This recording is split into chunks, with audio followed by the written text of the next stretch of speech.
الحمدللہ رب العالمین والصلاة والسلام علی رسولہ الکریم.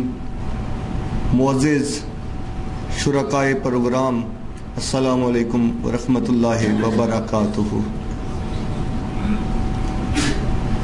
میرے لیے یہ بڑا ہی خوشگوار تجربہ ہے کہ جس کو پاکستان کے اندر ترس رہا ہے کہ مختلف سیاسی شناخت اور سیاسی ذہن کے لوگ نہ صرف مل بیٹھیں بلکہ ایک دوسرے سے محبت کا اظہار بھی کریں اور ایک دوسرے کی تقریر سننے کے لیے بھی تیار ہو جائیں.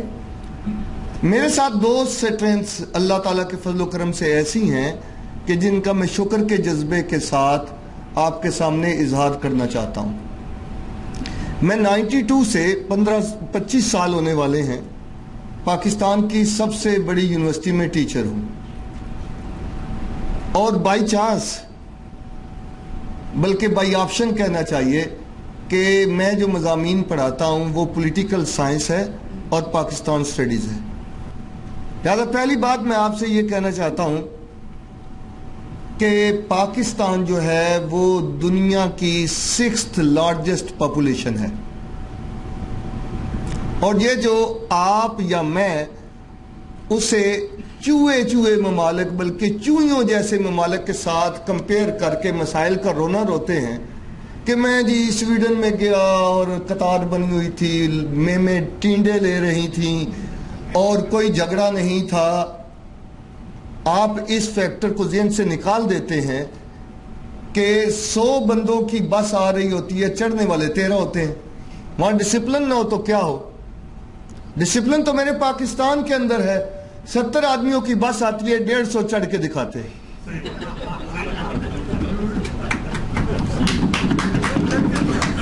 اور اس میں دیکھیے، اس میں ماشاءاللہ کسی کی بغل میں ککڑی ہوتی ہے، کسی نے بکری، اوپر دودھ والے ڈبے.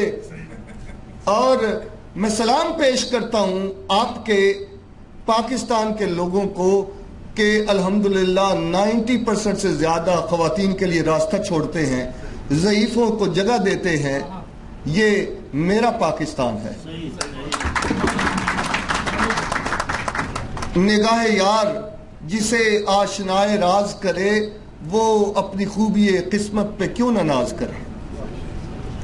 یہ جو آپ سب اکٹھے ہیں، آپ کے چہرے کچھ وجوہ ہیں اور وہ ہوتی ہیں، لیکن میں صحیح بات آپ کی خدمت میں عرض کروں کہ پاکستان ایک ایسی حقیقت ہے کہ اس کے قریب میں ایک بڑے ملک کا the first largest country and population of the world وہ چائنا ہے اور پھر دوسری بڑی آبادی انڈیا ہے. لیکن دنیا بھر کے کفر کا جھگڑا اس پاکستان کے ساتھ کیوں ہے؟ آپ نے کبھی اس بات پہ سوچا ہے؟ آپ دانا بینا سمجھدار لوگ ہیں، کبھی آپ نے کوئی مووی دیکھی کہ جس میں بدماش اس کے پیچھے جاتا ہو جس کے تھیلے میں کچھ نہ ہو؟ کوئی ناول پڑھا کہ ڈاکو وہاں ڈاکہ ڈالتا ہو جہاں غربت ہو؟ آپ نے کبھی دیکھا کسی ظالم کو کہ وہ ان لوگوں کے تعاقب میں جائے جن کی جیبیں خالی ہو؟ کچھ تو ہے جس کی پردہ داری ہے. سنس 1947 دنیا بھر کا ڈاکو اس ارض پاک کے پیچھے ہے یا نہیں ہے؟ کیا اسے ٹینشن ہے کہ یہاں بجلی زیادہ ہے اور روپے کی ویلیو بڑھ گئی ہے اور موٹر وے اچھے ہیں؟ یہ ٹینشن ہے. جھگڑا پاکستان کے ساتھ کیوں ہے؟ قابل احترام سامعین، بات بڑی کلیئر ہے کہ ڈاکو نے اور دشمن نے مصر میں نقب لگانے کی کوشش کی. وہ ہمارے بھائی ہیں. انہوں نے آگے سے یہ نہیں کہا کہ مصر کا مطلب کیا لا الہ الا اللہ. انہوں نے UAE میں کوشش کی. ہمارے بھائی ہیں، لیکن جیسے انہوں نے کہا اتنے کپڑے پہنو، انہوں نے کہا اتنے ہی پہنتے ہیں. انہوں نے کہا تھوڑی بہت شراب ہونی چاہیے، انہوں نے کہا جناب ایک پیگ ہم 2000 کرتے ہیں. انہوں نے کویت کو کالونی بنانا چاہا تو انہوں نے کہا اہلاً و سہلاً، مرحبا. اور جو ڈٹ گیا، جو کھڑا رہا، وہ سائے خدائے ذوالجلال پاکستان ہے، اور پاکستان کو کھڑا رہنا ہے۔ دنیا کی ایک بہت بڑی ایٹمی طاقت کا نام فرانس ہے، اور آپ میں سے کوئی گیا ہو تو ان کے ایئرپورٹ کا نام ہی چارلس ڈی گال ایئرپورٹ ہے، وہ ان کا ہیرو ہے۔ جب یہ برطانیہ سیکنڈ ورلڈ وار کے زمانے کے قریب جدید ترین شہر پیرس پر بمباری کر رہا تھا، تو فرانس کا سپہ سالار چارلس ڈی گال تھا، اور برطانیہ نے آگ اور خون کی بارش کر کے فرانس کی اور پیرس کی اینٹ سے اینٹ بجا دی، شہر کھنڈر بننے لگا۔ تو شہر کے کچھ معززین چارلس ڈی گال کے پاس گئے اور اسے کہنے لگے کہ چارلس موت ہو گیا، اب لٹنے کے لیے کچھ نہیں رہا، ہتھیار پھینک دو۔ چارلس نے تحمل کے ساتھ ان کی بات سنی، انہیں کہا کہ شہر کے لوگوں، اگر شہر کھنڈر بن گیا ہے تو دوبارہ بن جائے گا، ہتھیار نہیں پھینک سکتا، اگر قوم گر گئی تو قوم دوبارہ نہیں بن سکتی۔ میں پاکستان سٹڈیز کا استاد ہوں، اتفاق سے آپ اچھے لوگوں کے ساتھ ملاقات ہے، اور دنیا بھر کی فلسفی میں کوئی نہیں کہتا کہ پیسے لے کر مایوسیاں تقسیم کرنے والے اینکر پرسن قوم کے معمار ہوتے ہیں، کوئی نہیں کہتا، کوئی نہیں کہتا کہ یہ جو بڑے بڑے سرمایہ دار اور جاگیردار ہیں پاکستان کا کھاتے ہیں اور اندھیرا تقسیم کرتے ہیں کہ وہ قوم بناتے ہیں۔ نہیں، دنیا بھر میں ایسٹ اور ویسٹ میں دیر از گریٹ ایگریمنٹ کہ استاد قوم بناتا ہے۔ میں آپ کی قوم کا استاد ہوں، اور میں اللہ کے فضل و کرم سے آپ کو یہ بتانے آیا ہوں کہ پاکستان نہیں گرے گا، پاکستان کو ہم نہیں گرنے دیں گے۔ تم روشنی صبح سے مایوس نہ ہونا، ہم نقطہ انجام ہیں اس تیرہ شبی کے، کیا کہہ کے زمانہ ہمیں اب روک سکے گا، ہم سود و زیاں راہ میں چھوڑ آئے کبھی کے۔ ہمیں آگے بڑھنا ہے انشاءاللہ، اور ہم آگے بڑھے۔ میں آپ سے صاف بات کہتا ہوں، یہ جس کی فوٹو لگی ہوئی ہے، میں اس کا کوئی ایسا عاشق نہیں ہوں کہ میں کہوں کہ قائد اعظم پر ایمان لے آؤ، لیکن میں بڑے بڑے واعظوں، بڑے بڑے خطیبوں اور مقررین اور بڑے بڑے ناموں پر اس کو ترجیح دیتا ہوں کہ یہ وہ آدمی ہے جو میری زبان نہیں بول سکتا تھا، لیکن اس کی ڈکشنری میں اتحاد، تنظیم، یقین محکم صرف تقریر میں نہیں تھا۔ یہ دیانتدار آدمی تھا، اس نے اپنی بیماری کو اپنی قوم سے چھپایا اور جھنڈا نہیں گرنے دیا۔ اور اگر یہ 1 لاکھ روپیہ تنخواہ رکھ لیتا تو قوم کہتی کہ قائد 2 لاکھ لے لو، لیکن نہ جانے کون کون قائد اعظم ثانی بنا پھرتا ہے۔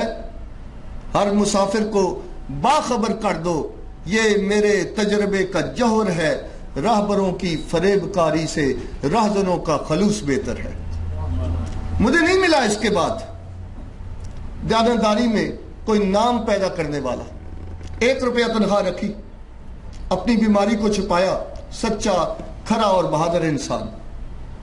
اور میں آپ کو قلم پینسل دیتا ہوں، کاغذ دیتا ہوں، کتب خانے میں بیٹھیے، اور جو آیا ان کے ساتھ بلائیاں بھی ہیں، خرابیاں بھی ہیں، لیکن 100 میں سے 33 نمبر کوئی نہیں لیتا۔ اس لیے بجا طور پر پروفیسر صاحب نے قیادت کے مسئلے کی نشاندہی کی، لیکن مجھے ایک بات اس سے ذرا آگے کہنی ہے کہ آپ نے خوش کر دیا۔ میں جہاں جہاں موقع ملے گا لوگوں کو بتاؤں گا کہ جدہ کی پاکستانی کمیونٹی نے ایک خوشگوار سٹیپ لیا ہے، لیکن میں آپ کو یہ ضرور کہنا چاہتا ہوں کہ آپ نے جس وادی میں قدم رکھا ہے یہ اتنی آسان نہیں ہے، اور پاکستان دشمنوں کو آپ اسرائیل میں تلاش کرو گے، امریکہ میں، انڈیا میں، تو آپ کو مایوسی نہیں ہوگی، یہ تو رواج ہی ہو گیا ہے۔ میں غیر سیاسی آدمی کو معافی چاہتا ہوں، میں غیر سیاسی آدمی کو بھی پاکستان کا دوست نہیں سمجھتا، کیا آپ پاکستان کی یونیورسٹی کے 25 سال تدریسی تجربہ رکھنے والے ٹیچر سے یہ بات سننے کے لیے تیار ہیں؟ اس ملک کی تباہی کے ذمہ دار وہ ہیں جن حجاموں نے دکان پہ لکھا ہے کہ سیاسی گفتگو نہ کرے، جس امام نے کہا کہ سیاست پہ گفتگو نہ کرو، جس خطیب نے کہا، جس واعظ نے کہا، اس نے اصل میں ہمیں یہ کہا کہ تمہیں پھنسیوں کی بیماری ہے، تمہیں زکام بھی لگا ہوا ہے، تمہیں بلغم بھی ہے، تمہیں کینسر بھی ہے، تو کینسر تو ہوتا ہی رہتا ہے، پھنسیوں کا علاج کرو۔ اس نے ہمارے ساتھ کوئی صحیح رویہ نہیں رکھا۔ آپ سیاسی لوگ ہیں، میں آپ کو کہتا ہوں یہ وادی پرخار ہے، اس قوم کے ساتھ بہت بڑی زیادتی ہوئی ہے۔ اس قوم کو جس نے چاہا بجا طور پر حسین ابن علی کی محبت بخشی، اور ساتھ اس قوم کو کس نے یہ سکھایا کہ شاہین نہ بننا، کبوتر بننا؟ کس نے یہ سکھایا؟ مجھے آپ یہ بتائیے کہ یہ جن فلموں اور موویز کی بات کی طرف میں نے اشارہ کیا تھا، جو ظالم اور بدماش ہوتا ہے ایک گاؤں یا ایک قصبے میں وہ زیادہ نہیں ہوتے، ایک ہوتا ہے، دو ہوتے ہیں، تین ہوتے ہیں، اور سمجھا جاتا ہے بڑا طاقتور ہے؟ نہیں، وہ کمزور ہوتا ہے۔ اس کی طاقت کا راز ان شرفاء کی بزدلی ہوتی ہے جو کسی اور کی بیٹی کے اغوا پر خاموش رہتے ہیں۔ جو قصبے کا بدماش ہوتا ہے اور بستی کا، اس کی بدماشی کی طاقت اس مولانا کا معافی چاہتا ہوں ختم شریف ہوتا ہے، جسے پتا ہوتا ہے کہ بیوہ کے پلاٹ پر قبضہ کر کے اوپر پلازہ بنا کے ہاذا من فضل ربی لکھ دیا، اور ختم بخاری شریف میں مہمان خصوصی بھی بن گیا۔ مفاہمت نہ سکھا جبر ناروا سے مجھے، میں سر بکف ہوں لڑا دے کسی بلا سے مجھے۔ رسول اللہ صلی اللہ علیہ وسلم کے کندھوں پر سواری کرنے والے حسن ابن علی اور حسین ابن علی رسول اللہ صلی اللہ علیہ وسلم کو بڑے پیارے تھے، اور جو جنت میں جائے گا سرکار نے فرمایا نوجوان ہے تو میرے نواسوں کی سرداری قبول کرے گا۔ لیکن کیا شک ہے کہ یہ امت حسن رضی اللہ تعالیٰ عنہ سے بھی محبت تو رکھتی ہے، لیکن جتنے نام کا تذکرہ حسین ابن علی کا ہوتا ہے وہ حسن کا تو نہیں ہوتا۔ وجہ کیا ہے؟ کیوں جی؟ یزید کے ساتھ ان کا رفع یدین کا اور 8 اور 20 تراویح کا اختلاف تھا، یہ سیاسی اختلاف تھا۔ لہذا میں نے آپ سے یہ درخواست کرنی ہے کہ آپ کا واسطہ غلط سیاستدانوں سے، غلط حکمرانوں سے، غلط بیوروکریسی سے، عالمی سازشوں سے ہوگا، لیکن ایک ایسی قوم سے آپ کا واسطہ ہے کہ جس کا حافظہ چڑیا سے بھی زیادہ کمزور ہے۔ میں نے دیکھا ہے، میری عمر 51 ایئرز ہے، میں نے پڑھا ہے، میں پڑھتا رہتا ہوں، میں پڑھاتا ہوں کہ ایک چڑیا کو اگر پتھر مارا جائے اور وہ بچ جائے تو دوبارہ وہاں نہیں بیٹھتی، لیکن ایک غیر سیاسی قوم، بے شعور قوم، جھوٹ اور سچ میں تمیز کرنے میں نااہل قوم، بدادی کی نظر ہو جانے والی قوم، ناروا طور پر مظلوم کہلانے والی قوم، جسے وہ MNA چاہیے جو اس کے بچے کو دوسرے کے بچے کا حق مار کے رشوت والے محکمے میں افسر کروائے۔ بہت ہو چکا، کالم نگار اس قوم کا رونا روتے ہیں۔ میں اس قوم کا فرد ہوں، مجھے اس قوم سے محبت ہے، میں اس کی تعریفیں کرتا رہتا ہوں، لیکن یہ موقع مجھے کم ہی ملا ہے کہ میں صرف سیاسی لوگوں سے بات کروں۔ میں گھر میں بات کر رہا ہوں۔ یہ قوم وہی زندہ باد کہتی ہے جہاں سے اس قوم پٹائی ہوتی ہے، اس کے ساتھ ظلم ہوتا، اس کی وجہ سیاسی شعور کی کمی ہے۔ میں تو ہوں ہی سیاسیات کا استاد، اور میں آپ کی خدمت میں یہ عرض کرنا چاہتا ہوں، آپ نے ٹرین میں تو سفر کیا ہوگا، ٹرین کدھر جاتی ہے؟ جدھر ڈبے لے جائیں، ایک ڈبہ JUI کا، ایک جماعت اسلامی کا، ایک تبلیغی جماعت کا، ایک تحریک انصاف کا، چلو نون کے 2 ڈبے مان لیتے ہیں فی الحال عارضی طور پر، ایک زرداری صاحب کا، ایک دعوت اسلامی کا، سارے بڑے ڈبے ہیں، اپنا اپنے ٹفن کھول کر شامی کباب کھا رہے ہیں، لیکن انجن کدھر جا رہا ہے؟ اس نے لکھا ہوا ہے پاکستان کا مطلب کیا؟ لا الہ الا اللہ، اور for last almost 70 years engine where is moving? Washington DC۔ سر آئینہ میرا عکس ہے، پس آئینہ کوئی اور ہے، میں خیال ہوں کسی اور کا، مجھے سوچتا کوئی اور ہے۔ لہذا میں نے معافی تو مانگ لی، لیکن آپ کو جو مشکل پیش آنی ہے وہ یہ ہے کہ میں ایک ایسی قوم کا استاد ہوں جس کا نقطہ نظر بھلا کیا ہے؟ نقطہ نظر یہ ہے کہ میں اسے ماروں تو وہ شہید۔ ہمارے ملک کی سیاست کا حال مت پوچھو، میں اسے ماروں تو وہ شہید، وہ مجھے مارے تو میں شہید۔ اس سرزمین سے ہمیں جو قرآن عطا کیا گیا اسے حلق سے نیچے اتارنے کی ضرورت ہے۔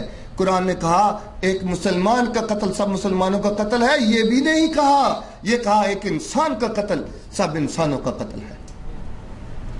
اس کے لیے شعور کی ضرورت ہے، شعور کی ضرورت ہے اور سیاسی شعور کی ضرورت ہے۔ اور میں آپ کو ذمہ داری سے بتاتا ہوں، میرے سامنے اعداد و شمار ہیں کہ سیاست کے نام پر پاکستان میں قتل اتنے نہیں ہوتے جتنے مشہور کیے جاتے، اور پاکستان کو سیاستدانوں نے فائدہ دیا ہے۔ میں سیاسی لوگوں کی بات نہیں کر پاتا، اتنا فیوز اڑا دیا گیا ہے، اور یہ موقع نہیں کہ میں بہت تفصیل کے اندر جاؤں۔ یہ ایک سیاستدان تھا جناب، اور اس نے کوئی اسم اعظم اور آیت کریمہ کے ذریعے پاکستان نہیں بنایا، محنت سے بنایا اور سیاست کے ذریعے بنایا۔ اور علی گڑھ کے طلبہ کبوتر نہیں تھے کہ انہیں کہا ہو کہ بیٹا باہر نہ نکلی، پٹھان بچے چک لیندے، یہ جو ہم بزدل بچے تیار کر رہے۔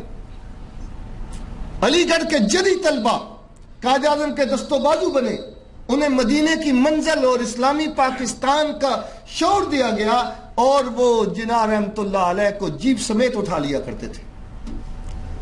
طلبہ وہ طبقہ ہے، اور اتنے عرصے سے یہ ابھی بچہ نہیں کہنا چاہیے، رہنما ہے کیسر، میری یونیورسٹی میں پڑھا ہے، مجھے بہت خوشی ہوئی مل کے، جہاں سے پڑھ کے میں بھی اسی کالج میں، ہیلے کالج ہمارا شعبہ یونیورسٹی کا، وہاں پڑھایا ہے میں نے۔ وہاں میں اسٹوڈنٹس کو کہتا ہوں کہ بچوں یہ کیا ہو رہا ہے؟ جب میں اسکول میں پڑھتا تھا تو مجھے کوئی مکہ مارتا تھا تو میں ہائے کرتا تھا، اور آگے سے نیچے گر کر بھی کہتا تھا کہ میں تجھے سیدھا کر دوں گا۔ اب یہ کیسی نسل پروان چڑھ رہی ہے؟ مکہ مارے بچے کو تو آگے سے ہائے بھی نہیں کرتا اوئی، یہ کیا چیز ہے؟ اور جس کمیونٹی کے اندر آپ نے قومی یکجہتی کونسل بنائی ہے، اس کی کمیونٹی کی یوتھ کے اندر سے پاکستان کے خواب چھین لیے گئے ہیں۔ اسے سیاسی شعور دینے کی ضرورت ہے، اسے بتانے کی ضرورت ہے کہ بچوں، دنیا میں کوئی سبزی اور کوئی پھل ایسا پیدا نہیں ہوتا جس میں پاکستان ٹاپ پر نہ ہو۔ بہترین نیچرل ریسورسز کی سرزمین ہے۔ اس یوتھ کو بتانے اور شعور دینے کی ضرورت ہے کہ پاکستان وہ سرزمین ہے کہ اگر انڈیا نے دھماکہ کیا تھا تو ہم نے بھی اللہ کے فضل و کرم سے ہفتے کے اندر دھماکہ کر کے دکھایا ہے، اور ایٹم بم ایک حقیقت ہوتا ہے۔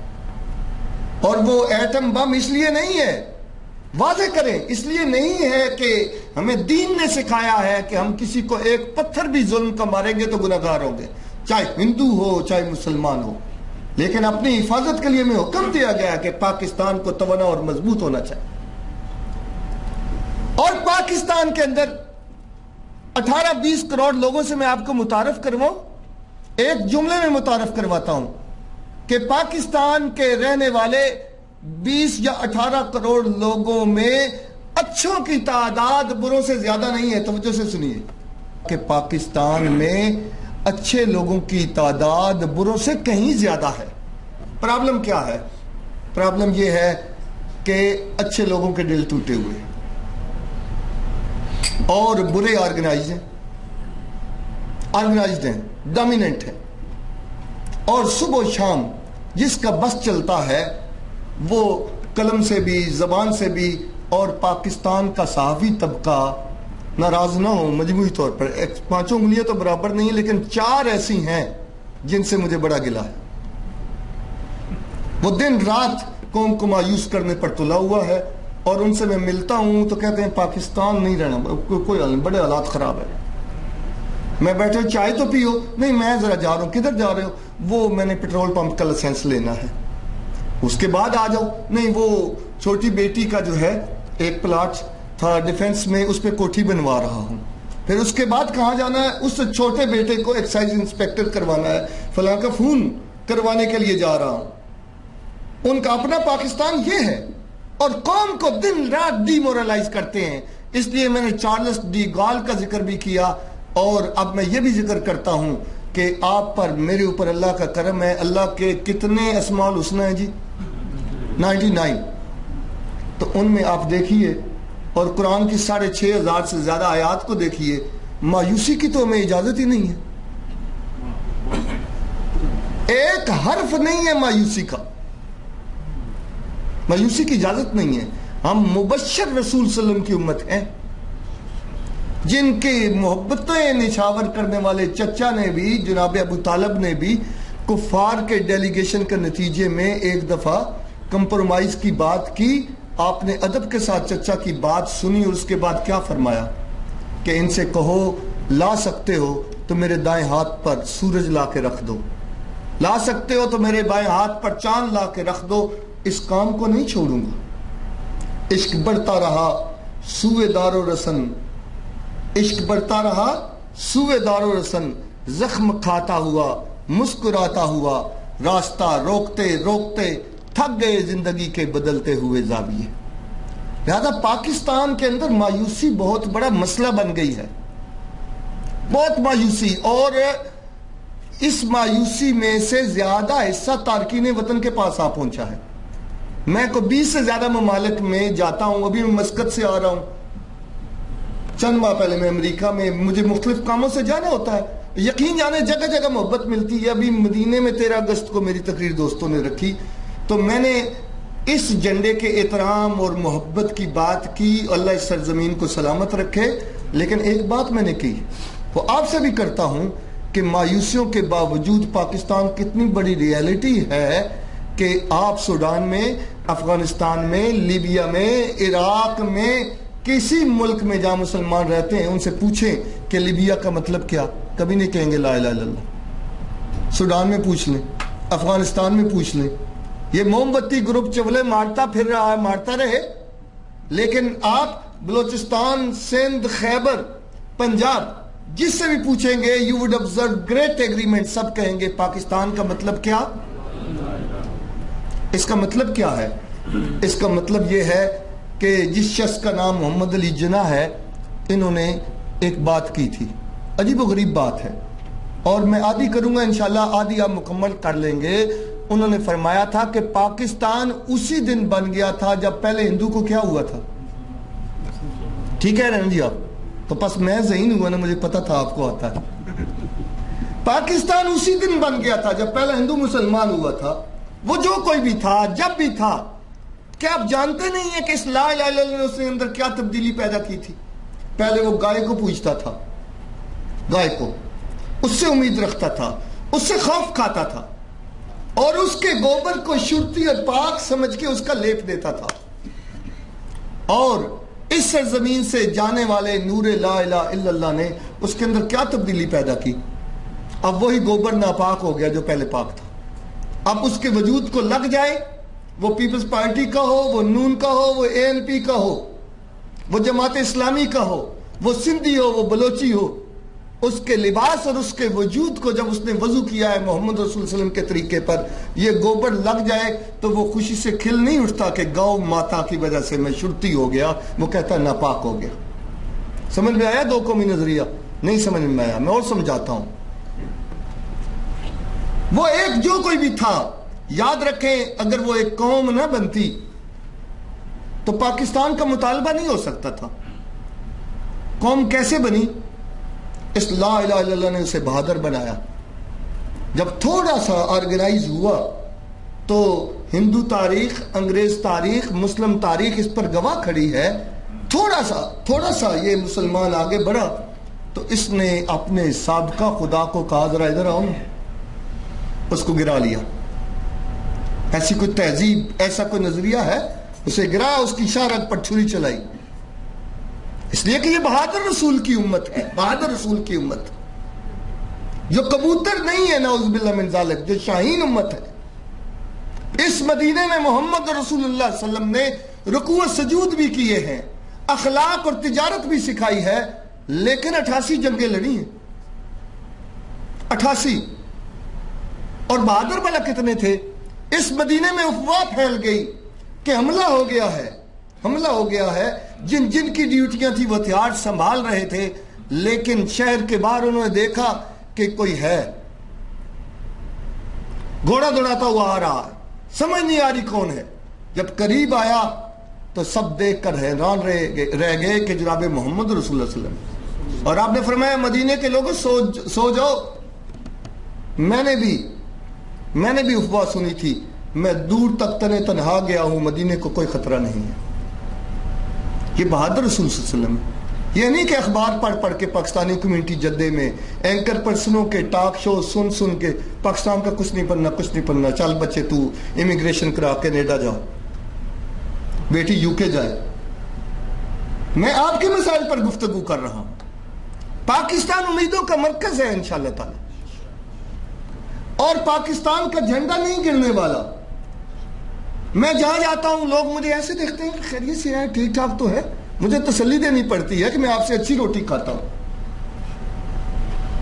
اور میں آپ کو کہتا ہوں کہ گوگل میں جائیں اور دنیا کے ممالک کا ڈیتھ ریٹ چیک کریں، اللہ کے فضل و کرم میں، اللہ کے فضل و کرم سے مصائب اور صدموں کے باوجود پاکستان میں ڈیتھ ریٹ اتنا نہیں ہے جتنا قریبی ممالک کا ہے، اور ہر کو اللہ کے حکم سے مرتا ہے۔ یہ کیا بات ہوئی؟ مر گئے۔ اللہ پاک پاکستان کو سلامت رکھے، پاکستانی لوگوں کو سلامت رکھے۔ ہم ایمان والے نہیں ہیں، ہم نے قرآن نہیں پڑھا۔ قرآن کیا کہتا ہے کہ کوئی موت سے بچ نہیں سکتا، اور کسی کو پتہ نہیں کس جگہ اس کو موت آ جائے۔ آپ یا کوئی دوست کون سا یہاں سے لائسنس لے کے بیٹھے ہوئے کہ آپ نہیں مریں گے؟ پاکستان دنیا کی بہت بڑی کنزیومر مارکیٹ ہے۔ میں تقریر ختم کرنے والا ہوں۔ آپ لوگ روپے پیسے کے لیے بجا طور پر پاکستان کا نام روشن کر رہے ہیں، پاکستان کے لیے سوچتے ہیں، لیکن میں آپ کو بتاؤں، میں 2-4 برس پہلے نیو یارک میں ایک جگہ مجھے بات کرنے کا موقع ملا، تو ایک میرا دوست، بڑا میرا لیڈر، اور عرصے سے پاکستان نہیں آیا، پاکستان کے بارے میں باتیں کر رہا ہے، کخ نہیں دیا۔ اور میں نے کہا کہ طیب صاحب، یہ جو سٹی بینک کی عمارت آپ نے مینہٹن میں مجھے دکھائی ہے، اور یہ جو سب وے ہے، اور یہ جو KFC ہے، اور یہ جو میکڈونلڈ ہے، اور یہ جو شاپنگ مال ہے، سب کچھ تو پاکستان کے اندر ہے۔ کہتے ہیں ریلی؟ میں نے کہا کیوں نہیں؟ میں نے کہا ایمان والے دبکے اور ڈرے بیٹھے ہیں، غیر سیاسی ہو گئے ہیں، سرمایہ دار نہیں دبکا۔ پاکستان کے اندر تمام ملٹی نیشنل کمپنیاں آئی ہیں کہ نہیں آئی ہیں؟ بینک آئے ہیں کہ نہیں آئے ہیں؟ پاکستان کے اندر ہر انٹرنیشنل ٹرینڈ آیا ہے۔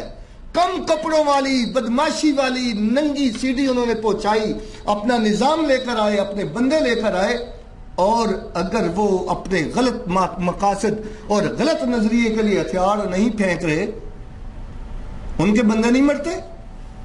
وہ جان ہتھیلی پہ رکھ کے پاکستان کے اندر جگہ جگہ کاروبار کر رہے ہیں۔ اور آپ کا خیال ہے کہ آپ جاگتی آنکھوں کے ساتھ اپنے بچوں کو گھونسلہ بھولنے دیں گے؟ نہ بھولنے دینا۔ یہ قومی یکجہتی کونسل اسی لیے ہے، یہی گھونسلہ امیدوں کا مرکز ہے۔ غزہ کی پٹی پہ جن پہ آگ کی برسات ہوتی ہے، یاد رکھیں وہ کسی اور اسلامی ملک کی فوج کو نہیں پکارتے، وہ پاکستان اور پاکستان پکارتے ہیں۔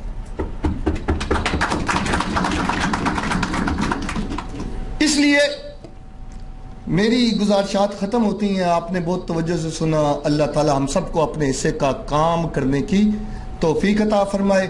اللہ تعالی ہمارا ہے نا جی، ہمارا ہے، اور اس کے وعدے سچے نہیں ہیں۔ موبائل کی سم بدل لیتے ہو، ذرا سا وہ پیکج اچھا دے دے، اللہ کے پیکج کو نہیں آپ جانتے؟ اللہ کا پیکج، اس کے وعدوں کا پاکستان کے ساتھ ہے انشاءاللہ تعالی۔ دن رات کے آنے جانے میں، دنیا کے عجائب خانے میں، دن رات کے آنے جانے میں، دنیا کے عجائب خانے میں، کبھی شیشے دھندلے ہوتے ہیں، کبھی منظر صاف نہیں ہوتے، کبھی آنکھیں دیکھ نہیں سکتی، کبھی خواب ادھورے ہوتے ہیں، کبھی منزل پیچھے رہتی ہے، کبھی رستے آگے چلتے ہیں، کبھی آنکھیں دیکھ نہیں سکتی، کبھی خواب ادھورے ہوتے ہیں۔